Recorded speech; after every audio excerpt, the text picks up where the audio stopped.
Age of Adepts. Chapter 1. In a dark, oppressive swamp filled with a thick, wet fog. Even the harshest sunlight was unable to penetrate the low clouds and gloomy fog, so anyone walking through this area would feel a constant chill on their skin. There were small, foul-smelling ponds everywhere one looked. These ponds were inhabited by a myriad of strange creatures. Whenever wanderers visited, this desolate and silent land would become a paradise for those creatures, many of whom fed on flesh and blood. Demon ratans, scavenger crows, ghost nannies, and giant swamp alligators. Each of these terrifying demonic beings made travelers avoid this place like the plague. But, right in the center of this swampy land, where no reasonable living human being could bear to live, a dark-looking tower loomed over the surrounding land. It was a tall stone tower, with a height of over 100 meters.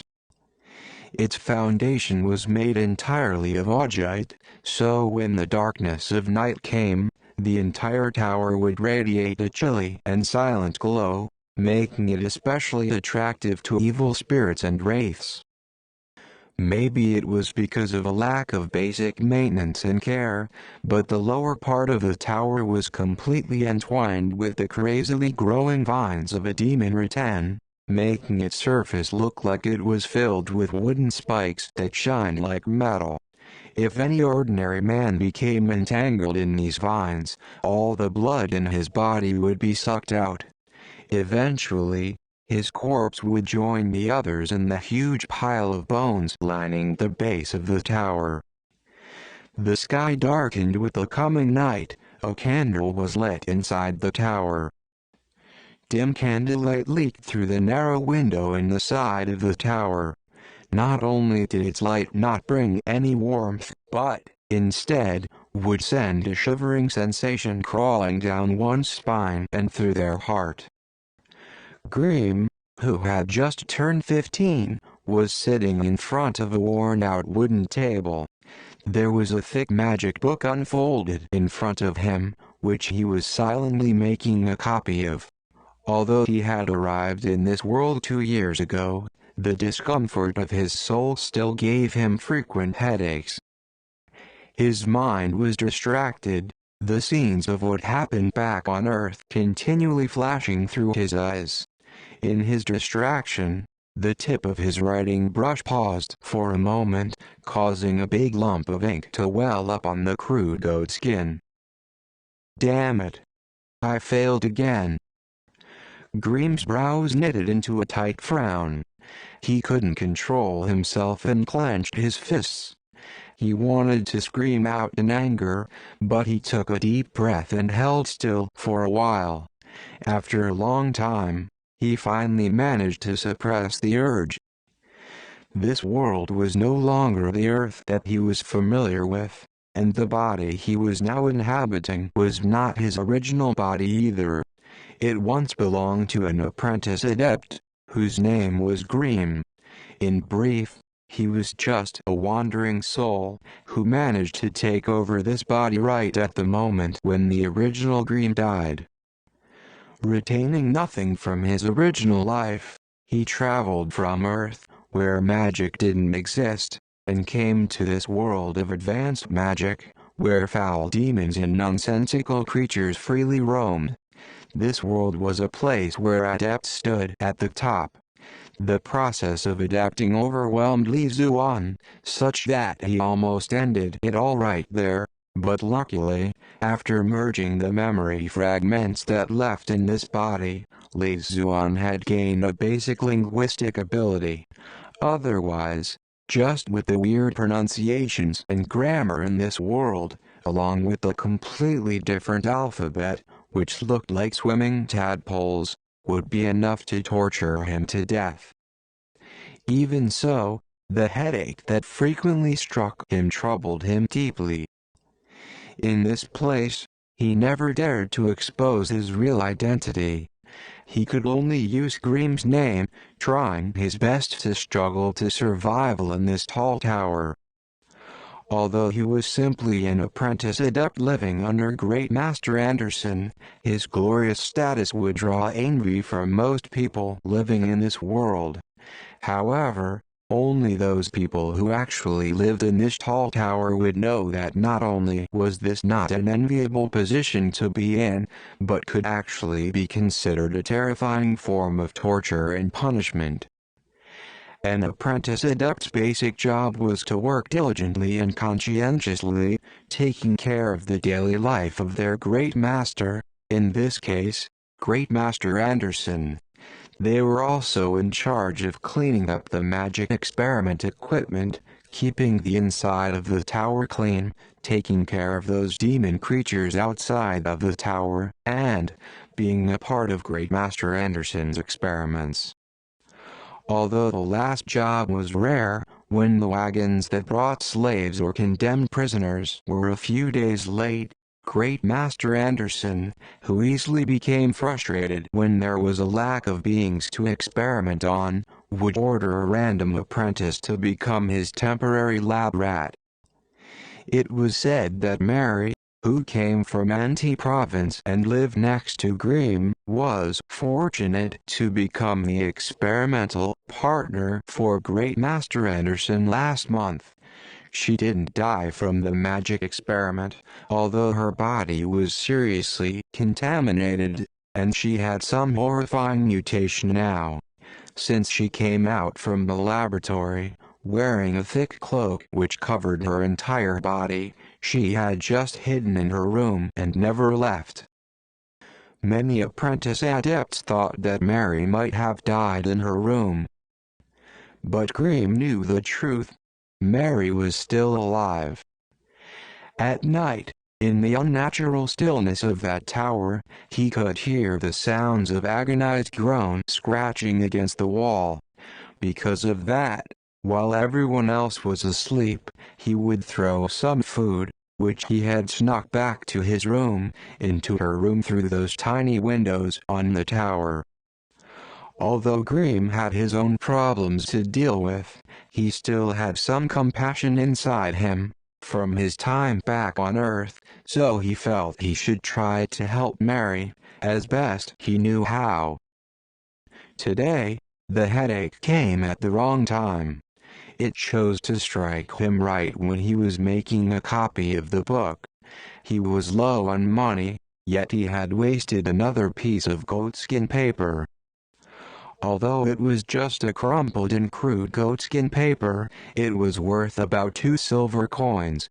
In this world, the most commonly used currency was the gold coin.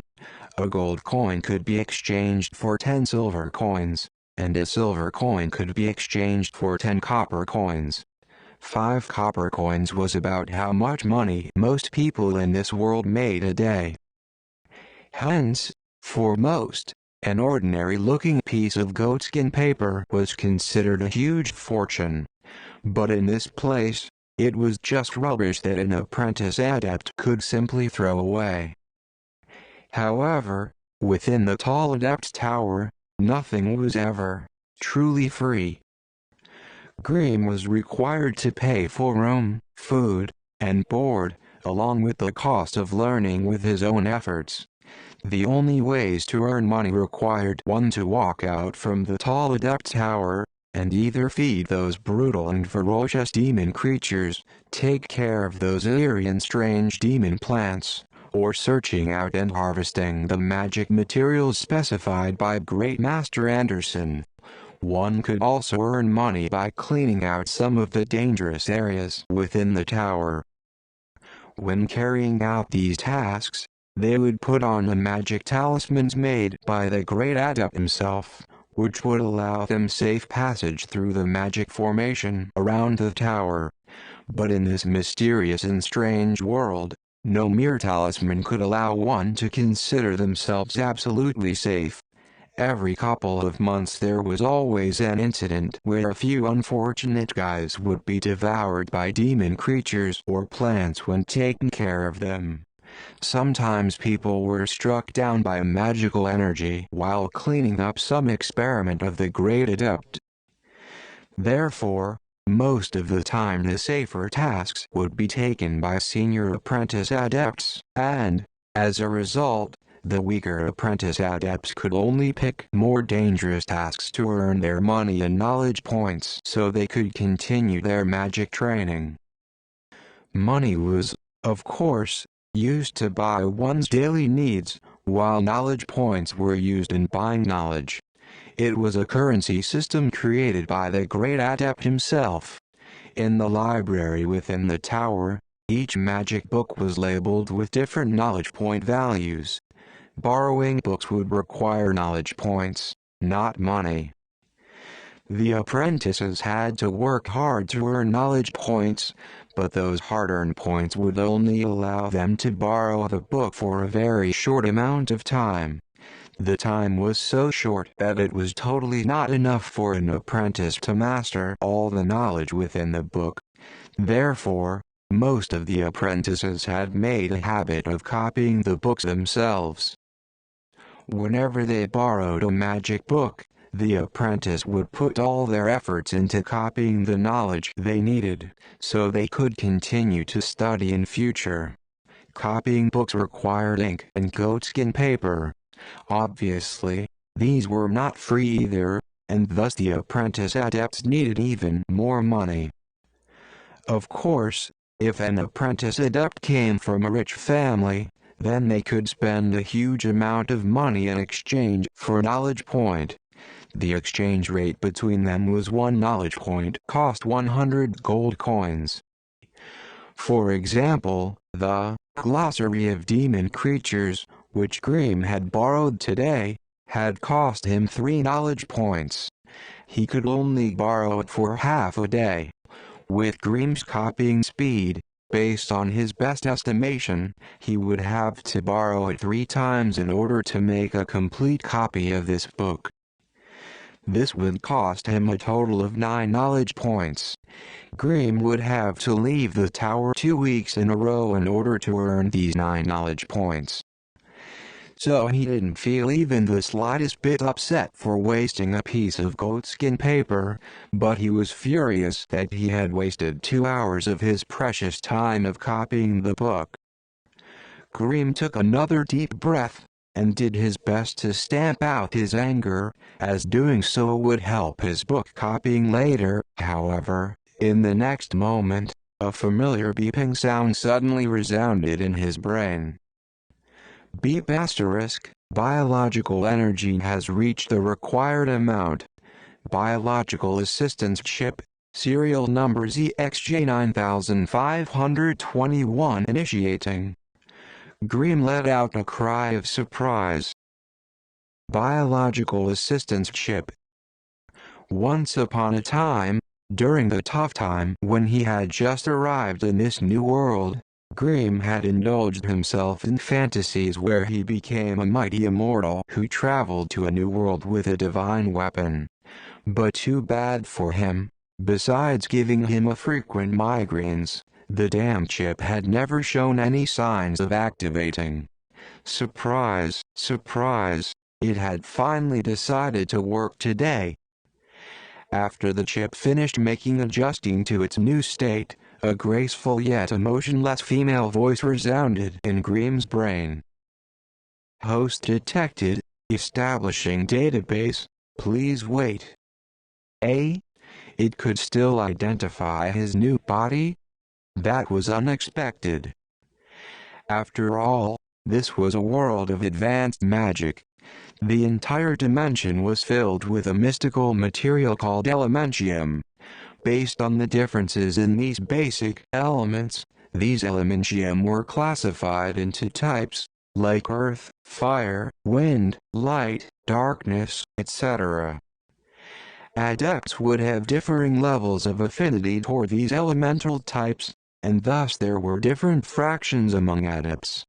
Because this system was completely different from how Earth operated, Grimm was troubled in how to standardize the data in this world, so having the chip here to attempt to quantify these things brought him hope.